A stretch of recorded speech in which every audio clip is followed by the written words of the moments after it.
12वीं के बाद मैंने लखनऊ जाने का फ़ैसला लेने में बिल्कुल भी देर नहीं लगाई। एग्ज़ाम्स अच्छे गए थे मेरे, तो मुझे विश्वास था कि अच्छे मार्क्स तो आएंगे ही। तो मैंने रिजल्ट्स को वेट नहीं किया और पहुंच गया लखनऊ। ये ट्रिप मेरे लिए बहुत ख़ास थी। जानते हैं क्यों? क्योंकि मैंने उस दिन दूसरी बार ट्रेन में सफ़र किया था। खैर, मैं अपने बड़े भैया के साथ वहाँ पहुँच गया और वहाँ पहुँचकर एक एकेडमी में अपने आप को इनरोल कराया और हॉस्टल के एक रूम की 4 दीवारी के अंदर अपने सपनों का महल खड़ा करने के लिए ज़रूरी साजो सामान इकट्ठा करने में लग गया। मैं रोज़ अपनी मेहनत की एक एक ईंट से अपनी सफलता रूपी महल की दीवार खड़ी करने में लगा रहता था। खैर, कुछ दिन बीते। हर रोज़ की तरह उस रात भी घड़ी में 10 बज चुके थे। मैं किताबों की दुनिया से बाहर निकलकर नींद के ख्वाब बुनने के बारे में सोचने लगा था।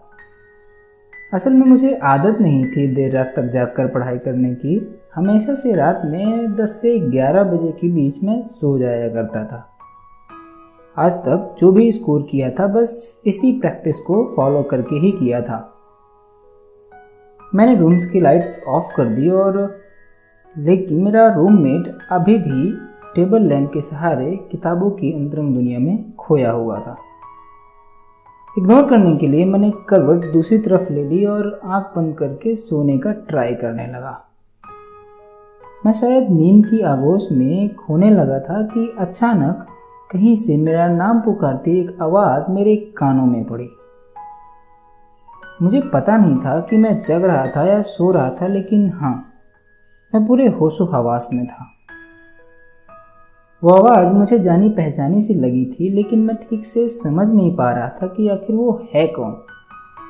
और जब तक मैं समझ पाता कि ये किसी और की नहीं मेरी ही आवाज़ है, उससे पहले एक शख्स जो हूबहू मेरे जैसा था, मेरी बॉडी, मेरा चेहरा, हर एक चीज़ मुझसे मिलती हुई थी, उसकी मेरे सामने आकर खड़ा हो गया। मानो मेरा ही प्रतिबिंब साक्षात मेरे सामने खड़ा है। उसने मुझसे कहा, सुनो सुनो, तुम कुछ भूल रहे हो। मैं सोच में पड़ गया। मैंने चारों दिशाओं में अपने दिमाग के घोड़े दौड़ाए और जब कुछ नहीं समझ आया तो जवाब में मैं झल्ला के बोला, क्या क्या है वो? आखिर कुछ बताते क्यों नहीं? उसने कहा, रुको, ऐसे नहीं, तुम पहले अपनी आंखें बंद करो। मैंने झट से अपनी आंखें बंद करते हुए कहा, लो, कर ली आंखें बंद, अब बताओ भी। उसने कहा, शांत हो जाओ और लंबी गहरी सांस लो और फिर बताओ तुम्हें क्या दिख रहा है। मैंने वैसा ही किया, लंबी गहरी सांस ली और फिर बंद आंखों में समाये उस विशालकाय अंधेरे में रोशनी की कुछ जुगनू तलाश करने लगा।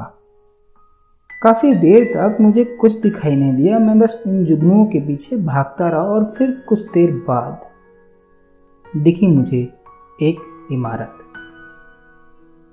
लेकिन वो इमारत अभी अधूरी थी। उसके निर्माण में अभी बहुत समय और मेहनत की ज़रूरत थी। मैं उसके और नज़दीक गया तो याद आया कि ये तो वही इमारत है जिसे मैं अपने सपनों का महल कहता हूँ।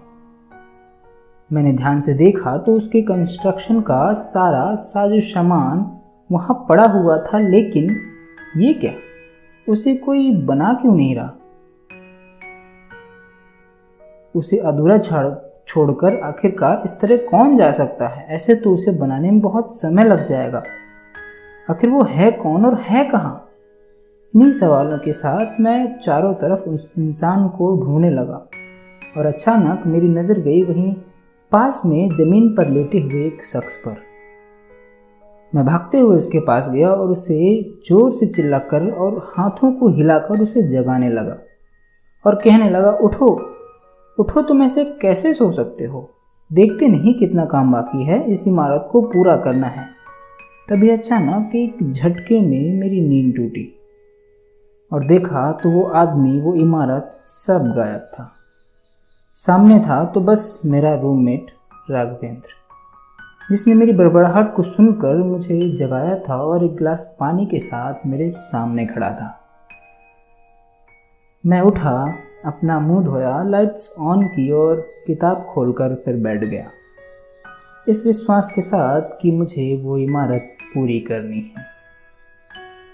उस दिन के बाद से जब कभी भी किसी भी कारण से किताब से मेरा मन हटता तो मैं अपने आप से ये सवाल कर लेता था कि सुनो सुनो, तुम कुछ भूल रहे हो।